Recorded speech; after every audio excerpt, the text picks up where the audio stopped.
saved. God wants everyone to have grace. God wants everyone to have an abundance of grace. And that's why the sower of the seed, like he's throwing a seed everywhere. The point of the parable is God chooses to give his grace in abundance. We choose what kind of soil we are. It's kind of like, you guys, remember in the book of Exodus where Moses goes to Pharaoh and says, let my people go? And then it says, but God hardened Pharaoh's heart. Have you ever heard that or read that? And you're like, why did God harden Pharaoh's heart? He took away his free will. No. What's happening here, when God hardens Pharaoh's heart, it's not because God took away Pharaoh's free will. What's happening is this. I like this image.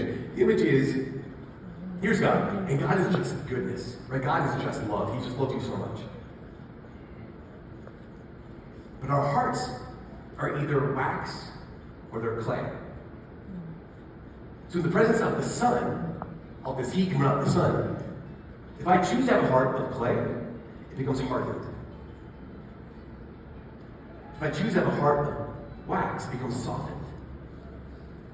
Here's Pharaoh. We chose to have a clay heart. And so God hardened Pharaoh's heart because his goodness, his love, his heat, that could have melted his heart if he wanted. Didn't, because he chose to have a clay heart. Does that make sense? Yeah. That's why Jesus, when he explains the parable later on in this chapter, he says this, he says, okay,